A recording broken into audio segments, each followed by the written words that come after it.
Makeup করতে বসে পড়েছি। আগের দিন যে বিয়েতে গেছিলাম মেকআপটা কমপ্লিট। এবার ভাবছি হেয়ারটা কীভাবে দিলে ভালো লাগবে, সেটা নিয়ে এখন গবেষণা চলছে।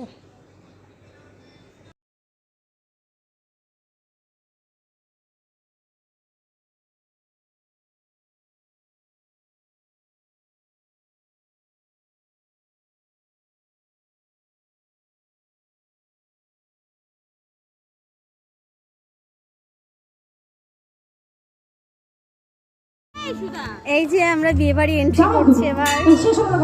আসো। আমি ভিডিও করব না, আগে দিন দাঁড়িয়েছি আর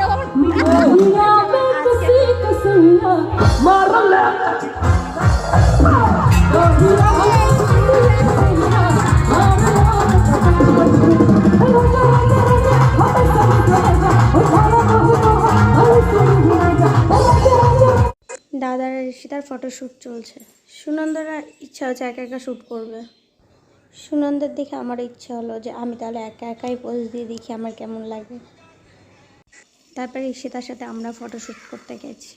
গিয়ে দেখো কি হাসাহাসি, 3 বান্ধবী জমে গেছে গল্প। সুনন্দা আরও অনেক কিছু বলছিল, কি বলছিল কিছু বুঝতে পারিনি।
আমি যে দুরন্ত দু চোখে অনন্ত শরীর দিগন্ত জুড়ে স্বপ্ন জড়ায়।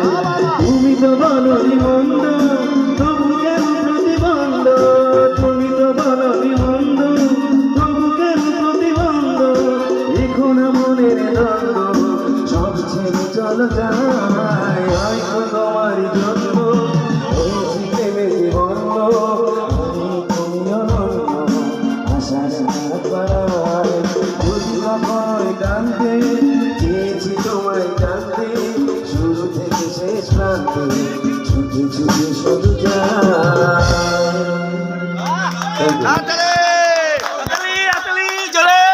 ছেটানোর জন্য এখন কটা বাজে দেখুন। আমার দাদা 4:07 বাজে, যদিও দেখা যাচ্ছে না, আমি দেখানোর চেষ্টা করছি। 4:08 এখন ভোর 4:08। তাড়াতাড়ি তো তোর জিনিসপত্র আছে তো ঘরে? এই যে আমরা এখন রিসেপশন পার্টি থেকে বাড়ি যাচ্ছি। 4:35 বাজে, সূর্যি মামা উঠে গেছে। রাস্তা দেখতে পাচ্ছেন, পুরো আকাশ পুরো নীলে ভরে গেছে। এই যে আমার হাজবেন্ড দেখা যাচ্ছে না,